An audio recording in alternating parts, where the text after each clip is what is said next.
اس میں قطعاً کوئی تلخی نہیں. ہمارے کچھ دوست یہ کہتے ہیں کہ اہل سنت جو ہیں وہ سیدی مرشدی یا نبی پہ لگے ہوئے، اور شیعہ یا علی لگے ہوئے. اب میری بات سن رہے ہیں جی؟ اہل سنت جو ہے یہ سیدی مرشدی یا نبی، جیسا کہ ابھی آپ نے نعرہ لگایا کہ سنی یا نبی کرتے ہیں، شیعہ یا علی کرتے ہیں، اللہ والے تو بس ہم ہیں.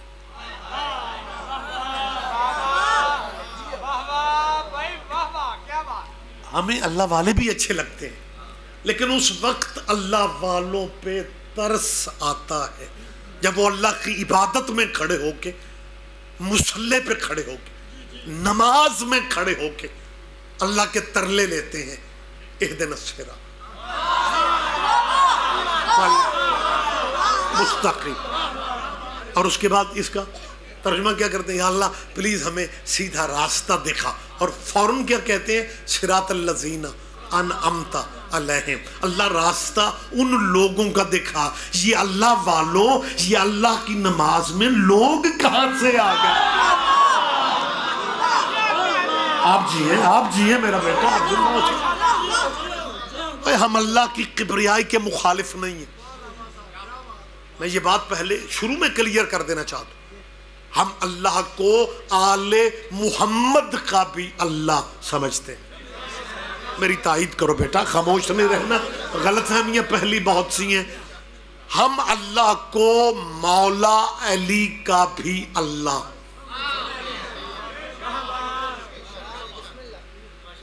لیکن بیٹا جی جو آپ نے اپنے لٹریچر میں اللہ کی تصویر کھینچی ہوئی ہے نا، وہ ہمارے لیے ذرا مشکل ہے اسے ماننا کہ میدان حشر میں ایک کرسی ہوگی اور اس کرسی پہ سنہری گھنگرالے بالوں والی ایک شخصیت جو ہے وہ اس کرسی پہ بیٹھے گی، اور وہ شخصیت اتنی صحت مند ہوگی کہ کرسی کے چیخنے چلانے کی آوازیں جو ہیں وہ میدان حشر میں. او مسلمانوں، ایک بات اپنے پلے باندھ لو، جو کرسی پہ بیٹھ جائے وہ اللہ نہیں ہے. مجھے سارے مجمع کی تائید سے مطلب یہ کہنا جی شیعوں کا اللہ وکر ہے، جی ان کا رسول وکر ہے، جی ان کی کتاب وکری ہے. یار تو ہمارا بھائی ہے. حلفن قسمن میں کہہ رہا ہوں، شیعہ دے گھراں چ بھی 3 سپارے آلہ قرآن. ہر حد ہو گئی ہے کہ مذہبوں کے ٹون ہی لہدہ بنے ہوئے. سارے مسلک مذہب ہم انہی گلیوں محلوں میں اکٹھے نہیں رہتے.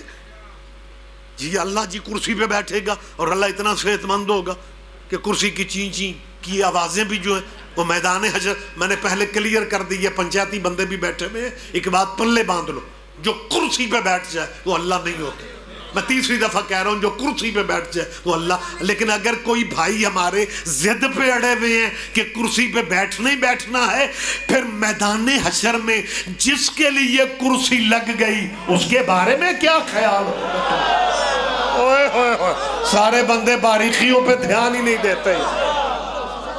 جی بسم اللہ. آپ جیئیں سرکار، آپ زندہ و سلامت رہے آپ. لہٰذا کوئی قطن ایسا نہیں ہے. ہم توحید کے قائل ہیں، ہم رسول اللہ کی رسالت کے قائل ہیں.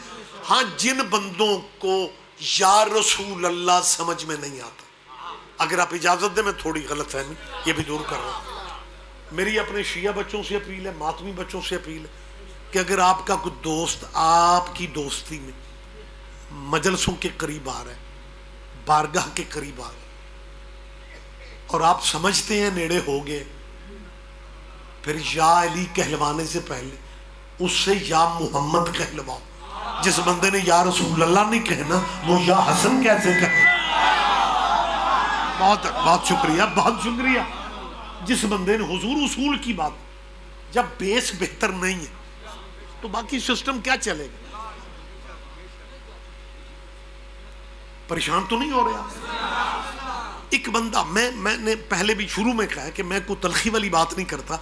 ہمارا پنڈ شہر، یہ ڈنگا شہر ہے، یہاں پہ دونوں کلچر موجود ہیں، پنڈ کا کلچر بھی، شہر کا کلچر بھی، لہٰذا یہاں پہ بات زیادہ آسانی سے سمجھ میں آ سکتی کہ کچھ جو دوست اپنے مذہب میں عقیدے میں متشدد ہے اور وہ کہتے ہیں یا رسول اللہ کہنا جائز ہی نہیں، وہ لیکچر 2 گھنٹے کا دیتے ہیں کہ یا رسول اللہ نہ کہو، رات وہ خطاب کر کے ڈنگے میں ہی رک جاتے ہیں، سویرے وہی مولوی اسی پنڈ کے قبرستان کی نکر پہ کھڑا ہو کے کہتا ہے السلام علیکم یا اہل القبور، تیرے پنڈ کے مردہ یا ہو سکتے ہیں محمد یا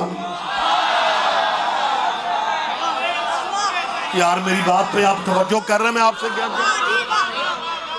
اور سرکار جو یہ کہا جاتا ہے نا، جو یہ کہا جاتا ہے کہ جی یہ جو شیعہ سنی یا نبی یا صرف ان کو کہتے ہیں جو موجود ہو، حضور آئے تھے، رسول اللہ تشریف لائے تھے، چلے گئے، اب نہیں ہے یہ مرکزی ماشاءاللہ یہ مرکزی بارگاہ میں یہ شامیانے، یہ روشنیاں، یہ لائٹنگ، یہ لڑیاں، یہ چیئر، یہ پھول، یہ گلشن والا ماحول، میرا ممبر پہ گئے بیٹھ کے گفتگو کرنا، اور آپ میں سے کافی لوگوں کا خاموش ہو کے مجھے دیکھنا، اس بات کی دلیل ہے کہ یہاں پہ جشن میلاد ہے،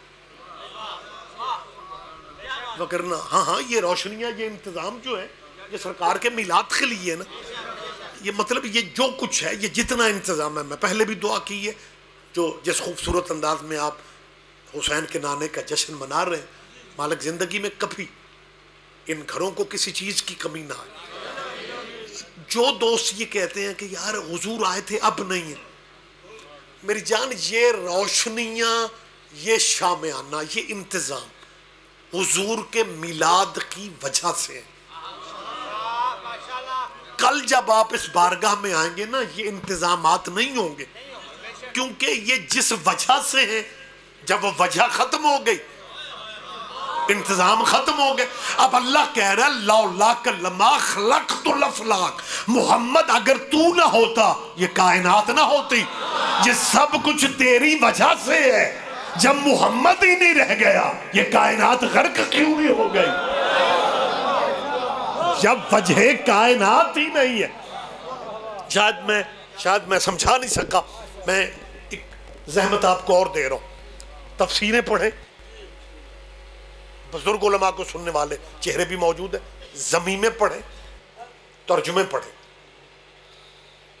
ریگولر آپ لٹریچر نہیں بھی پڑھتے، میری بات کی آپ تائید کریں گے، آپ نے کہیں نہ کہیں زندگی میں یا پڑھا ہوگا یا سنا ہوگا کہ سابقہ نبیوں کی امتوں میں سے کچھ نبیوں کی امتوں کو اللہ نے مسخ کر دیا۔ میں کوئی اوپری بات نہیں کر رہا کہ آپ پریشان ہو کے خاموش ہو جائیں، یہ بات جو بندہ جس مذہب کا ہے وہ اپنے مذہب کے دینی پروفیسروں سے، دانشوروں سے میری بات کی تصدیق کروانے کی پوزیشن میں قطعاً نہیں روکوں گا اسے۔ میں نے دوبارہ کہہ رہا ہوں کہ آپ نے یا سنا ہوگا یا پڑھا ہوگا کہ کچھ نبیوں کی، جو نبی گزر گئے، ان نبیوں کی امتوں میں سے کچھ امتیں عذاب الہی کی نظر ہو گئے، یعنی ان پہ اللہ کا عذاب آ گیا۔ ان جو امتیں مسخ ہوئی ہیں نا، جن پہ اللہ کا عذاب آیا، ان نبیوں کی امتوں میں کوئی ایک گناہ تھا، اس گناہ کی وجہ سے اللہ نے ان پہ عذاب نازل کر دیا۔ خدا کرے، اللہ کرے میری بات پہ آپ دھیان دے جائیں، وہ گناہ میں بتانے کی پوزیشن میں اس لیے نہیں ہوں کہ یہ حسین کا گھر ہے اور ممبر کا ایک تقدس ہے،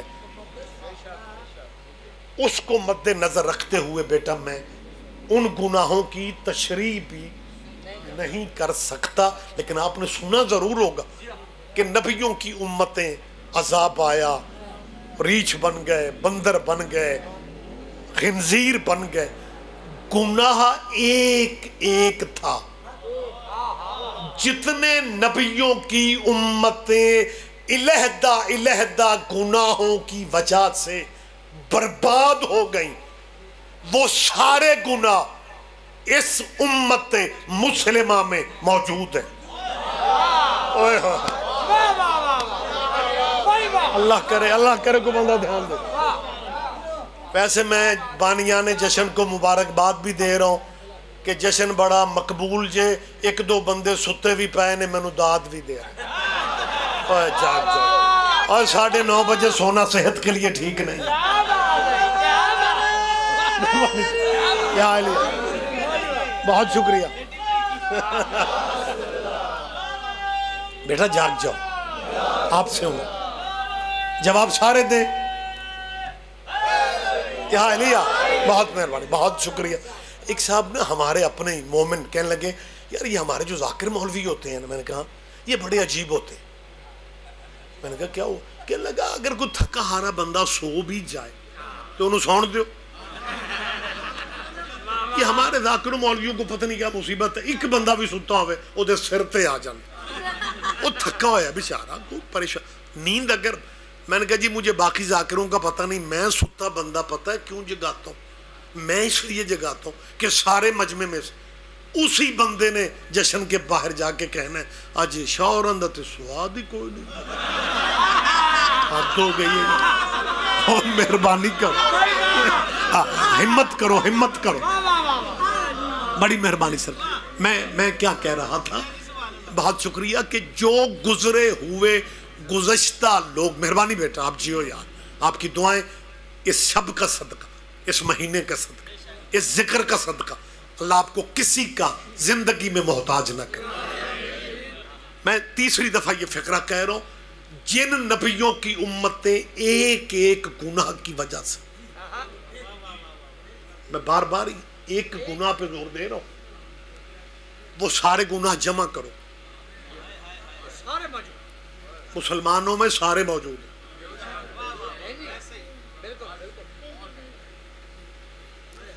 سارے گناہ ایک امت میں ہیں. یہ امت مسخ بھی نہیں ہوئی. شیعہ سنی بھائی سن رہے ہو تو میری بات پہ توجہ کریں. آپ اس امت مسلمہ پہ عذاب کیوں نہیں آیا؟ آ ہی نہیں سکتا. خدا کہہ رہا ہے، خدا نے حضور سے کہا وَمَا كَانَ اللَّهُ لِيُعَذِّبَهُمْ وَأَنْتَ فِيهِمْ. حبیب ان پہ عذاب کیسے نازل کروں؟ تو ان میں ہے.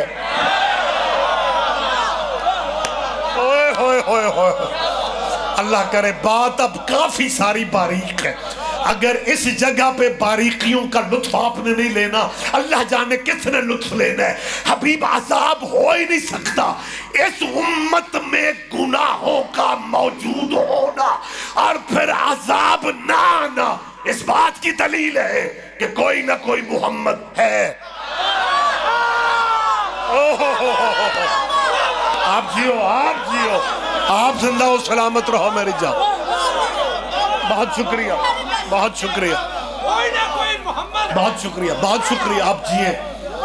اور مسلمانوں خدا را